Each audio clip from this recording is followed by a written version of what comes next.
ونصلی علی رسولہ الکریم اما بعد بسم اللہ الرحمن الرحیم۔ نحو کی یہ ہماری دوسری کلاس ہے مقدمہ اور ابتدائی باتوں کے حوالے سے۔ آج کے سبق میں ہم مقدمہ پڑھیں گے۔ علم النحو کی تعریف، یعنی علم نحو کس علم کو کہتے ہیں، اس علم سے کیا چیز حاصل ہوتا ہے، اس کے کیا مقاصد ہیں اور اس کے کیا اغراض ہیں۔ علم نحو ایسے قواعد کا علم ہے جن کے ذریعے سے اسم، فعل اور حرف کے آخری احوال اور ان کو آپس میں ملانے کا طریقہ معلوم ہوتا ہے۔ یعنی علم نحو ایسے قواعد کا علم ہے، اس علم کے ذریعے سے آپ ایسے قواعد پڑھتے ہیں کہ جن قواعد کے ذریعے سے کسی بھی اسم، فعل، حرف، یعنی کوئی بھی لفظ ایسا ہوتا ہے، چاہے وہ لفظ اسم ہو یا فعل ہو یا حرف ہو، اس کی آخری حالت معلوم ہو جاتی ہے کہ اس کے آخر، یعنی مثال کے طور پر اسم کے آخر میں زبر کیوں ہے، زیر کیوں ہے، پیش کیوں ہے، یا اسی طرح فعل ہے کوئی حرف لفظ، تو اس لفظ کے آخر میں زبر زیر پیش کیوں ہے، حرف کے آخر میں زبر زیر پیش کیوں ہے۔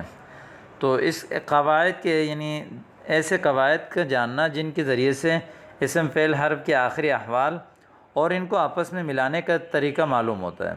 یعنی اسم، فعل، حرف ان کو آپس میں جوڑا جاتا ہے۔ مثال دو لفظ جوڑ کے ایک جملہ بناتے ہیں، یا اسی طرح کئی الفاظ کو جوڑ کر جو ہے وہ ایک جملہ بنایا جاتا ہے، جس طرح ہم اردو میں بناتے ہیں، ہر زبان میں بناتے ہیں، تو اسی طرح عربی میں بھی ہم ایک جملہ بناتے ہیں۔ تو اس جملے کو بنانے کا جو طریقہ ہے وہ جو ہے ہمیں اس علم نحو سے معلوم ہو جاتا ہے۔ یعنی لہذا ہم اس علم کو پڑھیں گے تو اسم، فعل، حرف کی آخری حالت بھی آپ کو معلوم ہو جائے گی اور ان کو آپس میں جوڑنے کا طریقہ بھی معلوم ہو جائے گا۔ علم نحو کا موضوع کلمہ اور کلام۔ موضوع وہ ہوتا ہے کہ جس علم میں جس سے بات کی جائے۔ مثال کے طور پر ایک آدمی کا موضوع ہے فضیلت نماز، تو وہ اپنی گفتگو میں، اپنے موضوع میں وہ جو ہے نماز کے حوالے سے بات کرتا ہے، نماز کی فضیلت اور اس کے احکامات کے بارے میں۔ تو اسی طرح جو علم نحو میں جو ہمارا جو موضوع ہے وہ ہے کلمہ اور کلام، یعنی مفرد لفظ یا جو ہے وہ کلام لفظ، ٹھیک ہے۔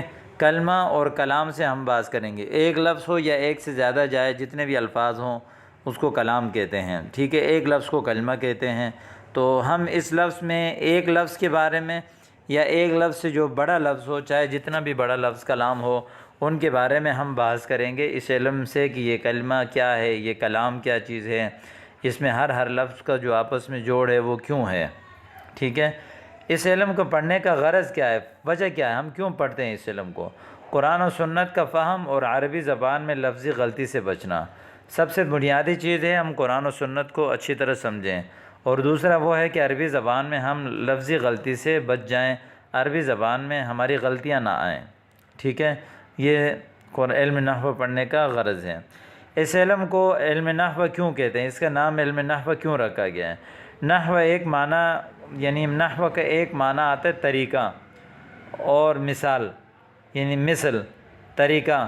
چونکہ اس علم کو جاننے والا عرب کے طریقے پر اور انہی کے مثل کلام کرتا ہے، ٹھیک ہے۔ عرب کے طریقہ اور مثل کا معنی جیسا، جیسے، یعنی اس علم کو جو شخص جانتا ہے وہ عرب کے طریقے پر اور انہی کی طرح کلام کرتا ہے، انہی کی طرح بولتا ہے، انہی کی طرح عربی سمجھتا ہے، اسے علم النحو کہتے ہیں۔ یا دوسری وجہ، اس علم میں کلمے کے اعراب سے بحث کی جاتی ہے، اس لیے اسے علم الاعراب بھی کہتے ہیں۔ یعنی اس علم کے ذریعے سے بحث کی جاتی ہے کہ بھئی اس کلمے میں اعراب کیا ہے، اعراب یعنی زبر ہے، زیر ہے، پیش ہے، اور اعرابی حالت کیا ہے۔ آپ آگے اعراب کے حوالے سے تفصیل سے پڑھیں گے۔ تو اس وجہ سے اس علم کو علم الاعراب بھی کہتے ہیں۔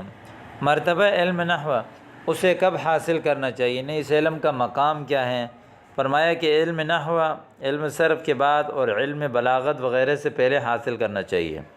سب سے پہلے علم صرف کے بعد پھر علم نحو حاصل کرنا چاہیے، اور وہ بھی علم نحو فرمایا کہ علم بلاغت سے پہلے، ٹھیک ہے۔ نمبر 2، علم نحو کا حکم۔ علم نحو حاصل کرنا واجب علی الکفایہ ہے، یعنی واجب ہے، تاکہ جو ہے اس کے ذریعے سے جو ہے کئی واجبات، کئی فرائض کا سمجھنا جو ہے وہ موقوف ہیں۔ تو اس وجہ سے اس علم کو حاصل کرنا واجب علی الکفایہ ہے، کچھ لوگ اگر حاصل کر لیں تو باقیوں کی ذمے سے یہ ساقط ہو جائے گا۔ ما بہ الاستمداد، یعنی اس علم کو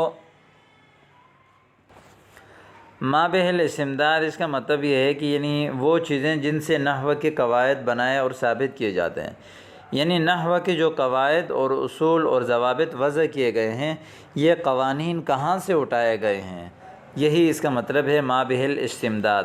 نحو کے قواعد بنانے اور ان کو ثابت کرنے کے لیے قرآن و حدیث اور خالص کلام عرب سے مدد لی جاتی ہے، یعنی خالص عربی کلام کو جو انتہائی اعلیٰ معیار کے ہوں، یا اسی طرح سب سے اعلیٰ معیار کے جو کلام ہیں وہ قرآن پاک اور حدیث رسول صلی اللہ علیہ وسلم، اور ان چیزوں کو سامنے رکھ کر جو ہے وہ علم نحو کے قواعد اور ضوابط مرتب کیے گئے ہیں۔ علم نحو کا واضح، یعنی سب سے پہلے اس علم کو کس نے وضع کیا، کس نے اس علم کی بنیاد رکھی؟ علم نحو کے واضح میں 3 نام آتے ہیں۔ نمبر 1 خلیفہ ثانی سیدنا عمر بن خطاب رضی اللہ تعالیٰ عنہ، نمبر 2 خلیفہ رابع سیدنا علی بن ابی طالب رضی اللہ تعالیٰ عنہ، یا جو ہے نمبر 3 سیدنا ابو الاسود دؤلی کے بارے میں، یعنی ان تینوں کے نام کے بارے میں جو ہے وہ آتا ہے کہ ان میں سے جو ہے نا انہوں نے اس علم کی بنیاد رکھی۔